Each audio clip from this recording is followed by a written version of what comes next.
Welcome back to another episode of the Yogi's Roadmap podcast.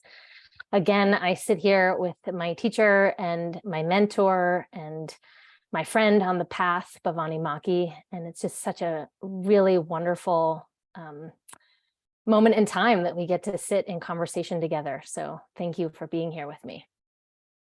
Thanks, Shanae. It's always a pleasure sitting with you.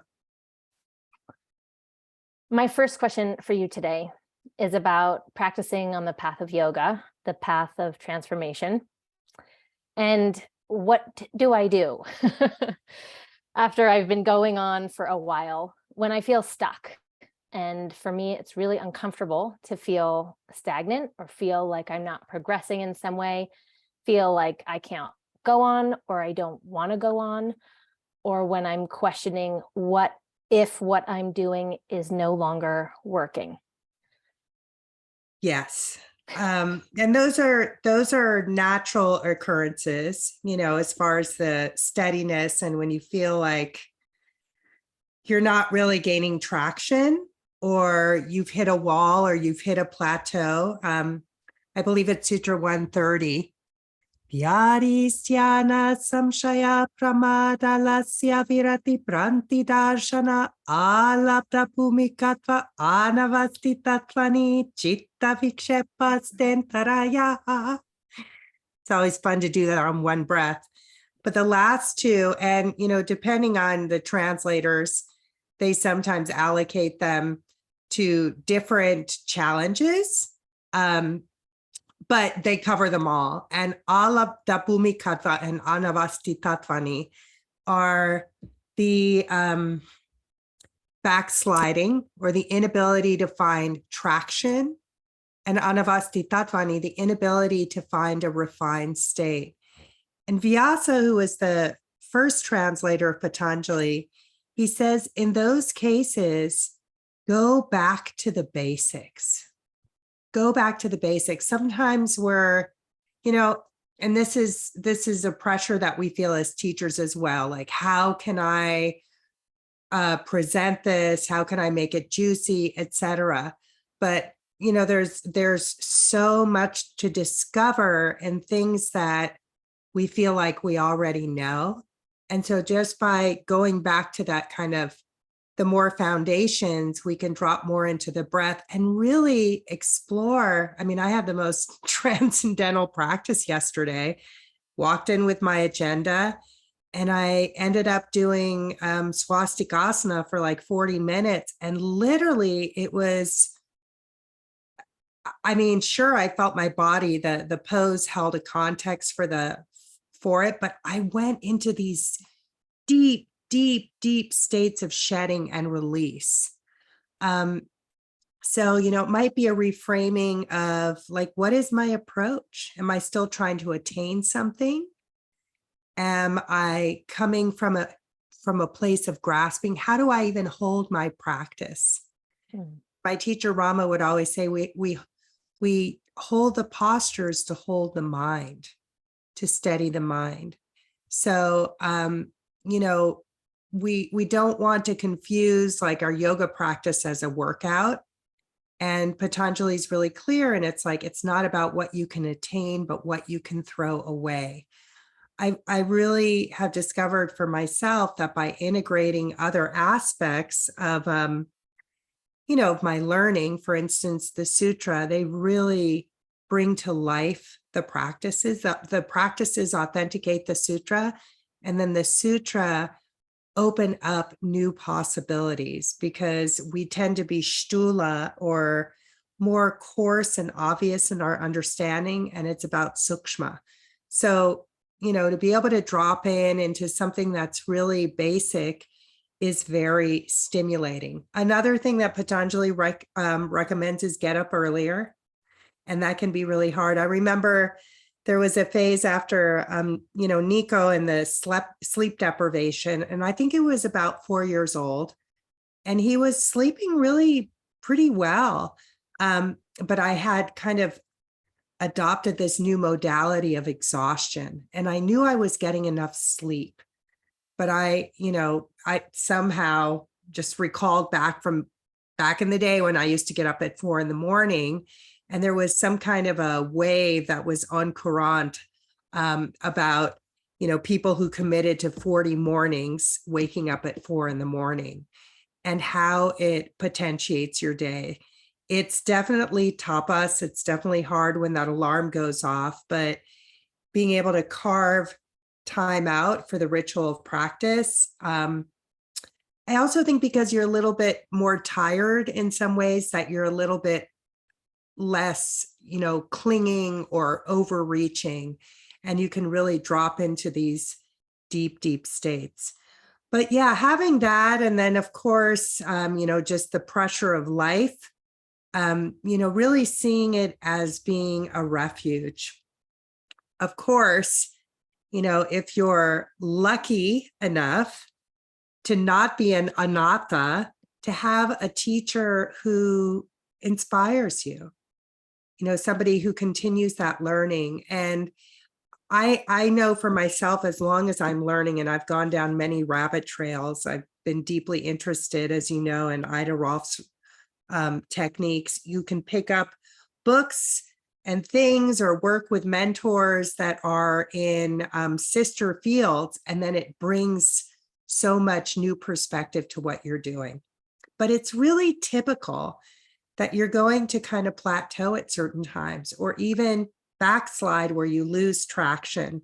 When we can look at the larger arc, we'll understand that that's all part of the steady progress. And those are the moments when we can redouble our efforts, but without tension. If we slack off too much, I think we all notice how we just feel loaded in life, and all of our life begins to deteriorate. So Patanjali says the advanced student knows that, like, having that ongoing ritual that opens us up to grace, which implies that, it's not totally up to us. There's kind of a moment of synchronicity where we'll have like, oh my God, I had a breakthrough, and you never know when it could happen. But, by taking on that ritual, it makes us available. We're so often we're distracted by the cross currents of our own consciousness, the vritti, and the complexities of life. Yeah. Thank you. And so you mentioned a little bit, but this was my next question about the 3 calibers of student and teacher. And you make reference to the fact that a high caliber student needs only hear instruction once and the point gets in. And then, so my first question is, can you speak a little bit more about the 3 calibers, and we can even just say practitioner? Yeah, absolutely. So in Sutra 22, first chapter, Mritu Madhya Adi Matra Tvatopi Visheshaha. It speaks about the mild or the lukewarm student, the medium student, and then the one who's really on fire. So Madhya and Adi Matra, respectively. So it's very interesting to look at this sutra and realize that over your life, you're going to be, your estimation of what you think advanced is going to change. So I know for me, it meant like doing an exhaustive and exhausting practice for many years. And now for me, it's totally different. If I lose track of time, there's these deep layers of release that are engaged. I'm engaging in the release. It's release alludes to the fact that it's not something that just happens without effort. And when I finish and I feel lighter and I feel restored in my wholeness, that's a good practice. So it's going to change throughout life. And I think it's important that we don't look at this through a Victorian lens of judging ourselves, but it's more a way of like evaluating ourselves and also encouraging ourselves. So the mildest or feeblest of practitioners it said they don't even embark. But they always may say, oh yeah, I've been meaning to get to yoga. I think I'm going to do it in 2024 or something like that. Or, they're waiting for a certain alignment of planets. There's kind of magical thinking and procrastination, or even, the right teacher who's going to show them the way. So there's a tendency to evade, to look for simple solutions to complex problems. And, the need for validation comes from the outside. So I think it was Iyengar who said the journey is finished before it even begins, is that mild student. Where the middling student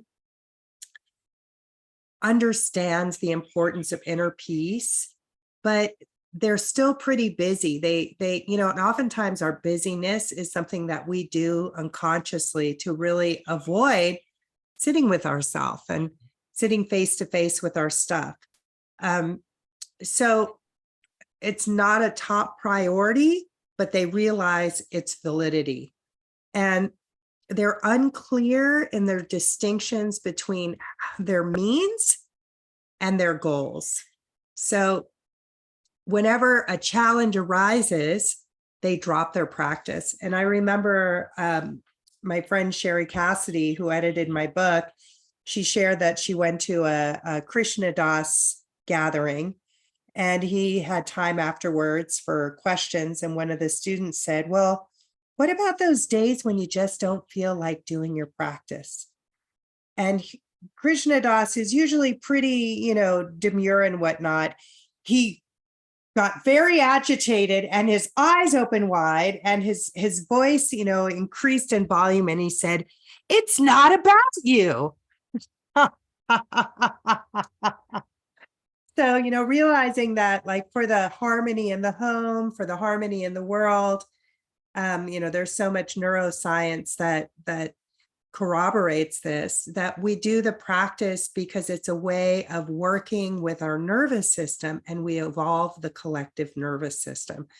So many people, unless we're clear about where our challenges are and how they're just going to continue to manifest in our lives until we deal with them on the internal level. And a lot of that is just stored as being over boundaried or under boundaried, etc. And so this implies that there's going to be some psychoanalysis involved to do this kind of work. But it really shuts it down, and we're less likely to perceive things clearly. We have more neuroception. And neuroception is where we're storing trauma or unmetabolized issues in our body, and all something has to do is brush up against it, and it throws us back into that full-blown trauma or memory. So, we're not actually perceiving things as they are. Things are bumping up against our issues.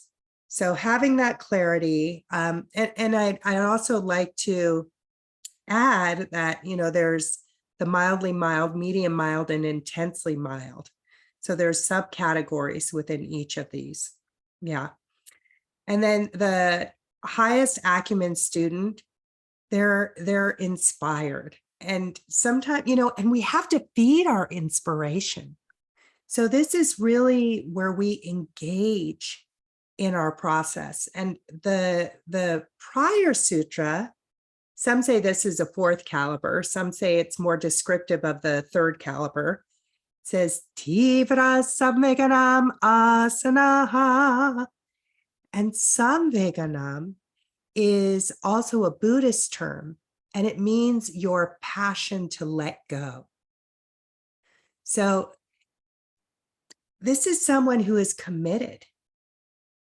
They're fully committed. And it's like a marriage. It isn't always great. It isn't always fun, but there is a level of like, okay, in sickness and in health, we're going to work and we're going to grow and we're going to collaborate together in our lives and really develop intimacy. So there's, just like stepping into any relationship, there's some sacrifice. And we sacrifice for what is to come. we make an offering. It's not like cutting off parts of ourself, but it's clearing space again, clearing holy and sacred space. So, when we get clear in what really matters in our life, that becomes the fuel for us. We're aware of the meaning and purpose of our life, and we remember that our internal equanimity is what empowers us to face obstacles and also to extract the nectar in life. So we are invested and we're committed. I would say the largest challenge for most people is this sense of being vicina, of being hot and cold, or even of being just really casual. The first sutra says Anushasanam. Nam means love, respect. Like, this is a practice of love. It's a practice of devotion. And sure, it's not always going to be super high highs. In fact, that's considered one of the challenges. It's not about those spiritual highs necessarily, but how we integrate those insights into our life and how we manage the day-to-day nitty-gritty of our lives. So yeah, that advanced student is really able to let things go, where other people would maybe like hold on to excuses or transfer with shame and blame. There's a wonderful story about the sage Tulsidas. I don't know if I've shared it yet with you, but it said that he separated from his beloved by the river Ganga, and he just sees her, in the distance at the top of this great tower, and there's nothing coming between him and his beloved. So he finds a boat on the river and he stewards the boat to get to her. And then he sees there's a rope hanging, and he climbs the rope to get to the top of this tower. And when he embraces her and he says, "My darling, I'm here, let's never be separated again," she looks at him and she says, "Shame on you. You should have given that love to your devotion to God." And he thanks her for awakening his love for the divine, and then he leaves her. So what he comes to realize is what he thought was a boat to cross the river was a corpse. And what he thought was a rope was a huge venomous serpent. So when we have our why, the how will present itself. And that's really what the Yoga Sutra give us, is the how. It's a working manual.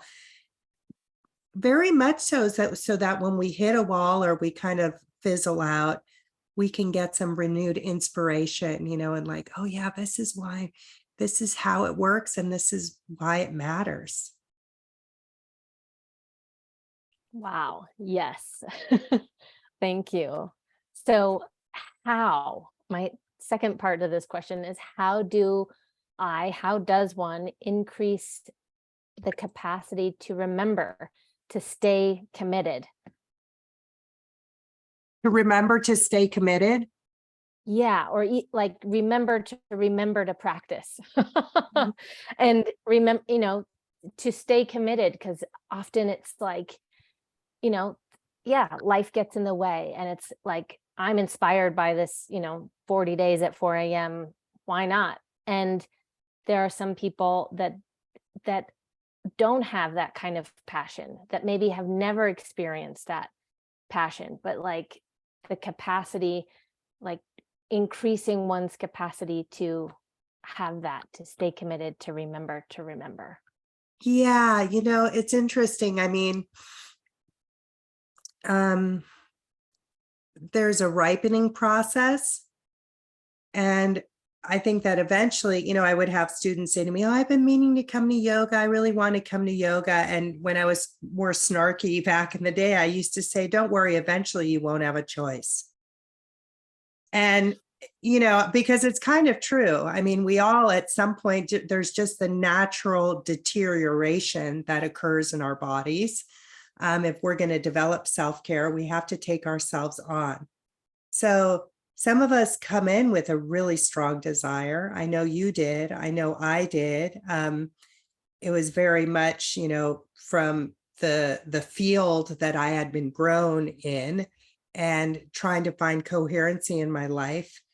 But how do you, I mean, there are studies that say the more that you learn about something, the deeper your interest becomes.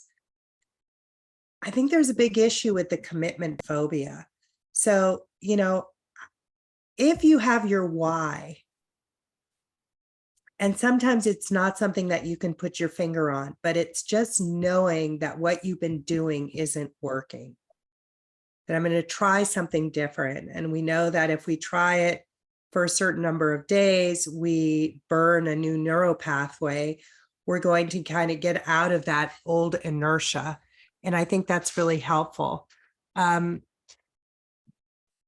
And honestly, having had a practice since I'm 9 and I'm going to be 55 in a few months, having a practice isn't something that's happened every day.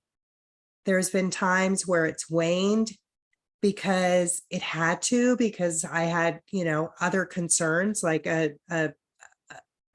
child that needed my support, or trying to get pregnant and knowing that I had to back off. Sometimes it was sheer laziness or distraction. But I can say that every time I come back, I fall deeper in love with the whole process of yoga. And I'm just like, oh my God, why haven't I been doing this? So that, just understanding, that the shortest path between 2 points is never a straight line. It's going to be like this.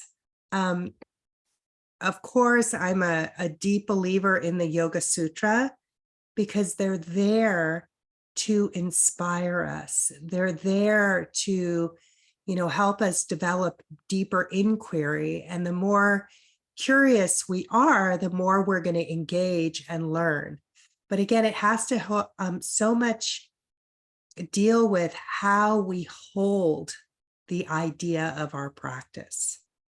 And I feel like that's where the sutra are so helpful, as well as getting us to get clearer and clearer. So maybe it looked like one thing, but as we, develop a deeper relationship, we discover a more clear impulse behind it. Yeah, thank you. That's really useful, I find, because it is a process of getting clear, and the unburdening process in all of it. It's just, yeah. And the Yoga Sutra brings me to my next question, is that this path of yoga, as I'm learning it from you, is a multidiscipline approach. And Patanjali was an Ayurvedic physician, a psychologist, and a grammarian, the study of language and how potent and important that is. So it's not only asana, and there's a lot to be said here in this question. So just, go with it, and we can unpack it as much or as little as we want today. But I find that often when someone says, a yoga class, it's a yogasana class, which is great. It's the physical postures, perhaps a little breathing, usually not. But this multidiscipline approach from Patanjali is asana and meditation and breath work and the use of plants and herbs and psychotherapy and all of this combined. So can you talk more about that? One, how you incorporate these elements in your teaching work, or do you? And where does one get instruction in these other areas of yoga beyond the yogasana? Really wonderful question. Do I pull all of that off in a single class? I don't know. And again, this is that sense of commitment, which is really a reciprocal relationship, because as we've discussed, the teacher pulls the wisdom out of the student and the student pulls the wisdom out of the teacher. So this is very much like a sutra within itself, where there's a sacred circle. And, I'm going to kind of revisit your last question as well when I do this. We all need a source of energy. So when we connect to that desire, or, which is seated within each of us, that we have something really unique within us. And it's like pushing on us from the inside out. It won't allow us to go into a static state. It becomes very painful to suppress that stuff. And it accelerates the aging process and the dying process. People become a shadow of who they are. So being connected to that source, and then having the circle of the teacher, the student, the teachings, and the source, whether we call it, the one or God or love or unity, whatever we might want to call it. This is what creates like this field of resonance. So when we have, it's such a gift to be able to find someone and something that you want to study for a long period of time. And the way that we approach it also has to be something that is compassionate, because it takes a lot of courage to Tibra Samveganam Asanaha, to disencumber ourselves from the excuses, from the shame behind the excuses, the blame, etc. So we need to have compassion for ourselves in that letting go process, and having community that can hold us accountable as well. This is where the online sutra thing has been so rich and potent, because people who study with me, maybe they say they're my student, but they haven't been in a class of mine for many years.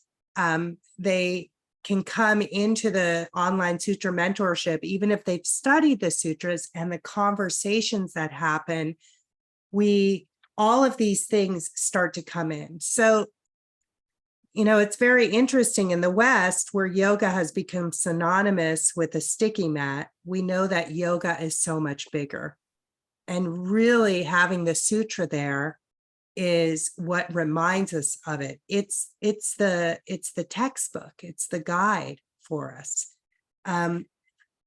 So, certainly by teaching asana and sharing the sutra, and I have some students who share the sutra without ever saying the sutra, which is, some people really love that. They maybe are turned off by the Sanskrit, but maybe they start to get more curious about what's really going on.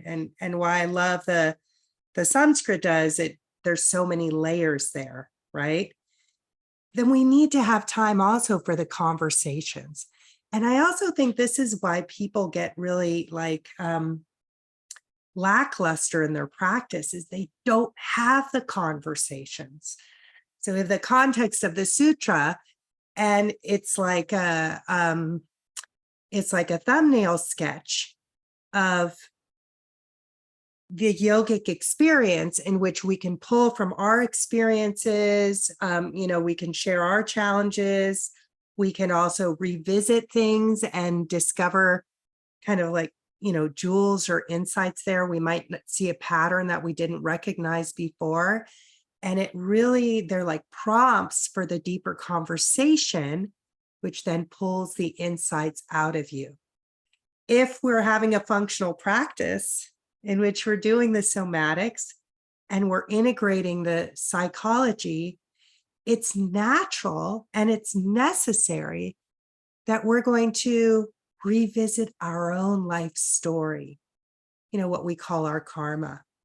And then we're going to hire somebody who's really skilled in that, and go into the psychotherapy, because it becomes evident that, like, wow, my neuroses are really blowing up here on the mat. How do I deal with this? And, it's appropriate to go to different practitioners who specialize in those areas. then we might find that we are curious about Ayurveda, and anybody who's worth their salt as an Ayurveda, facilitator is going to also integrate some asana within it.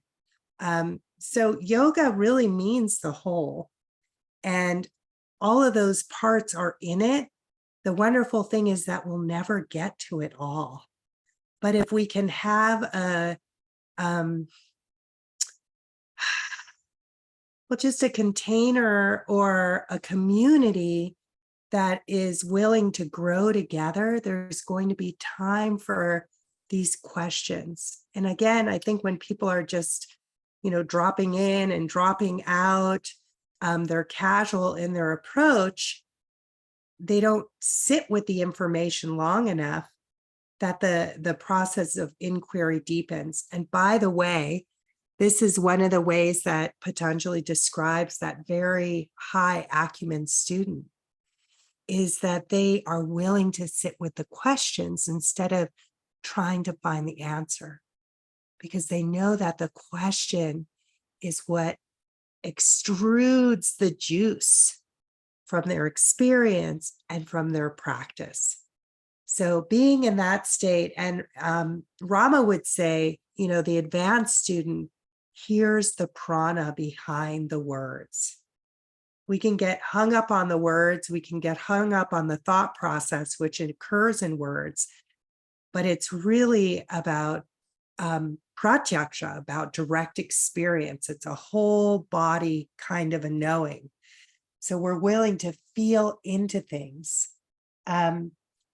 Even relationship wise, if we're finding somebody who's available, who's open-hearted and who's transparent, we're going to see it in the way that they speak, in the way that they move. There's going to be a relationship that's developed.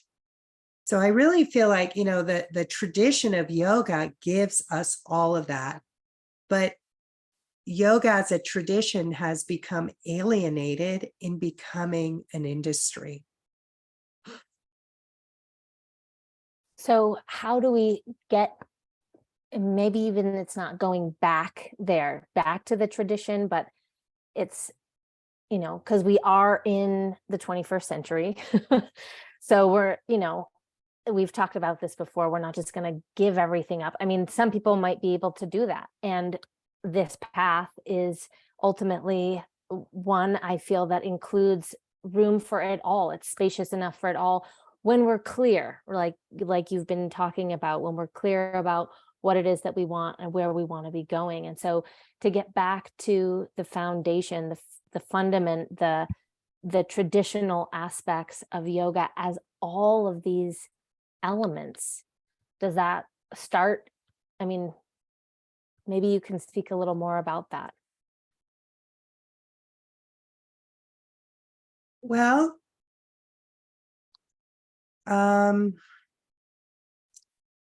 let's see.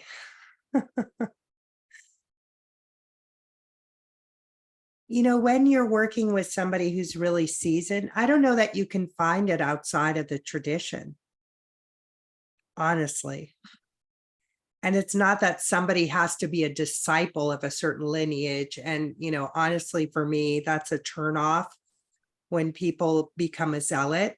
But somebody who's been deeply steeped, I know for me, I wanted, I had the opportunity to study with teachers who were raised in the tradition, who came from generations, and their teachers came from generations. So there was a whole culture that came with it.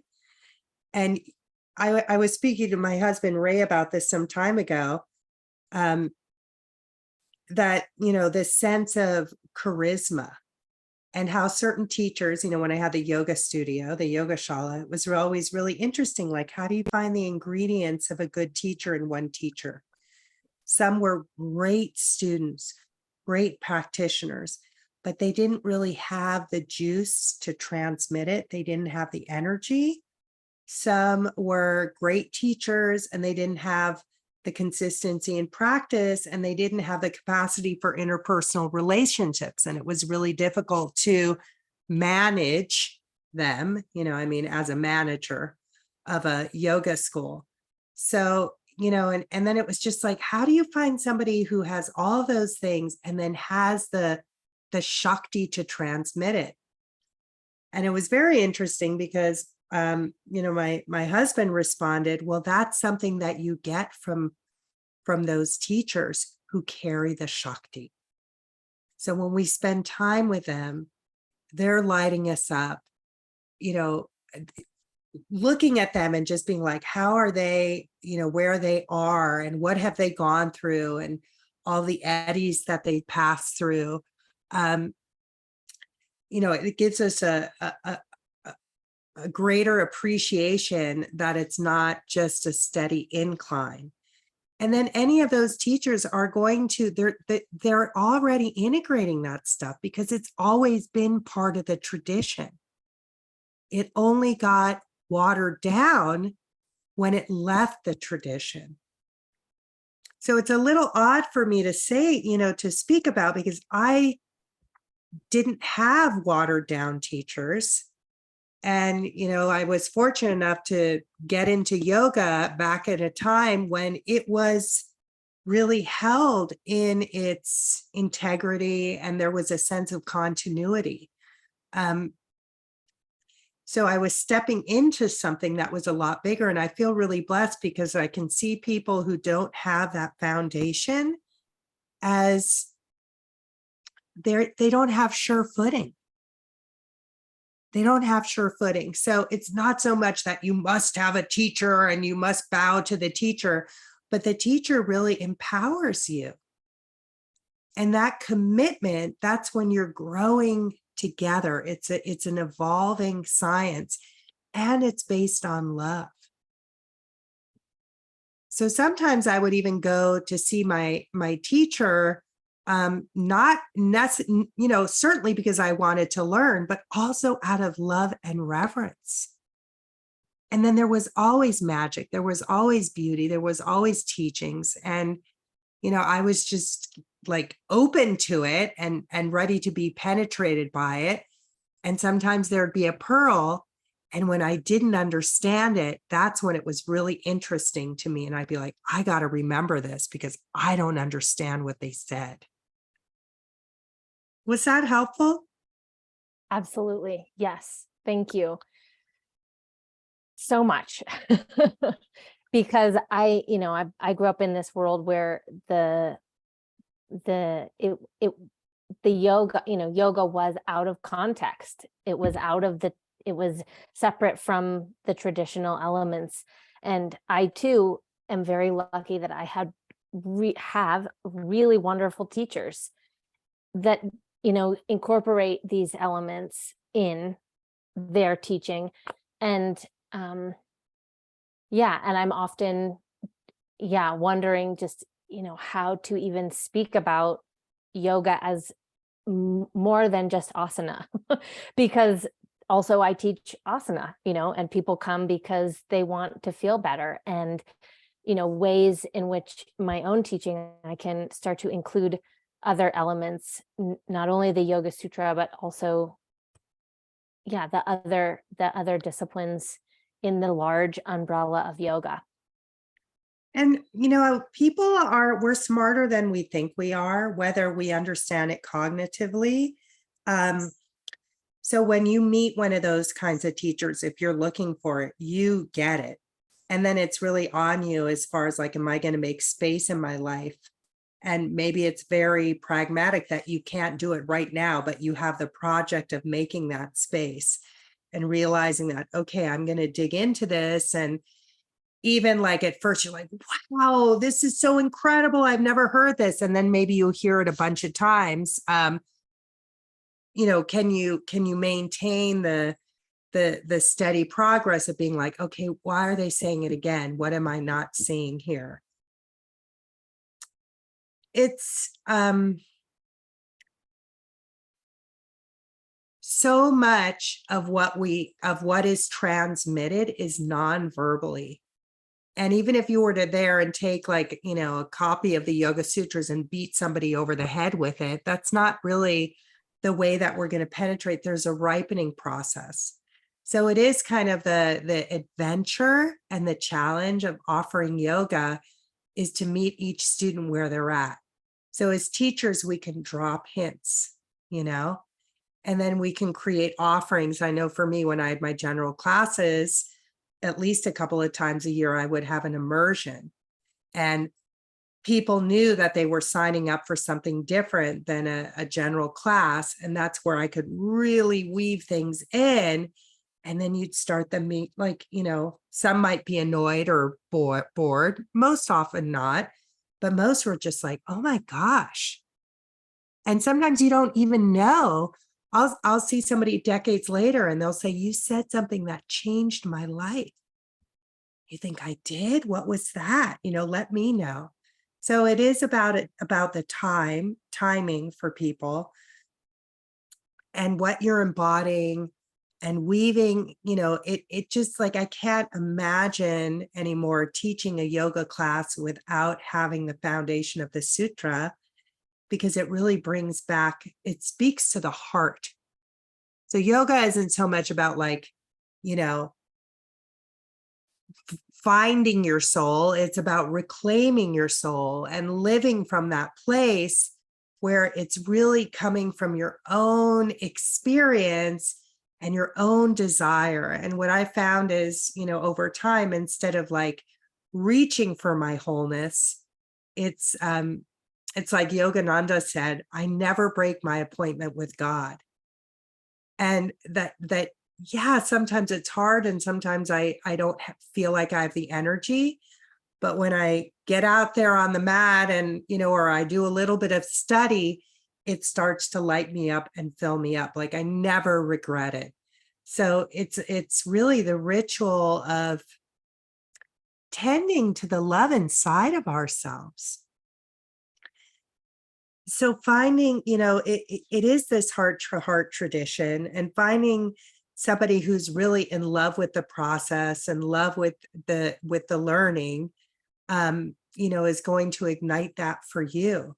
And then we just do it simply because it's the loving thing to do. So I think that's what we're really sharing. And we're never going to cover it all, but we can drop hints about things and then direct students to other teachers or books or materials. And they're pretty rare, the ones who are really deeply interested. But in some ways, maybe that's what keeps the potency as well. Otherwise, everybody would be doing it. Right?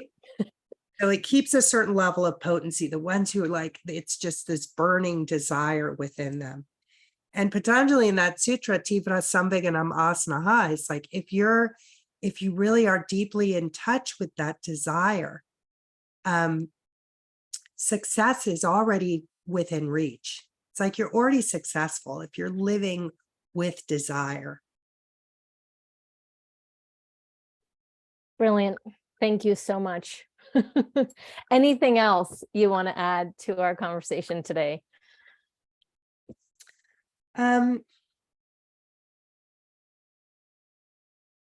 Community is so important, but also the autonomy is so important. As it said, whole, we offer ourselves into the whole. So, you know, working with a teacher, for me, my teachers have passed, but I can access them through their literature and things like that. You know, I have my regular study, I have my practice, I have the class aspect. The conversation, I would think, you know, actually is what lights me up the most, is having the conversations and preparing for those classes. All of these are ways that we can keep fanning that fire. And I think that that's really important. So, you know, it takes time to dial it in, but it's out there. And sometimes, you know, I mean, I had students who worked with me for many years and they were like, I can't find a teacher who touches all this stuff. And then I'll say to them, then maybe you have to be that teacher. So then they really take it on even more and they step into that role. Okay, I got it. Thank you so much. It resonates so deeply in my heart. It's like, I'm just going to say again what you just said, but whole, we offer ourselves into the whole. That is so important to remember. And whole doesn't mean that we don't have, cracks and things like that. Yeah. Yeah. Yeah. Yeah. Doesn't mean perfect. No, it doesn't. Thanks, Shanae. Thank you, Bhavani. Until next time. Aloha. Aloha.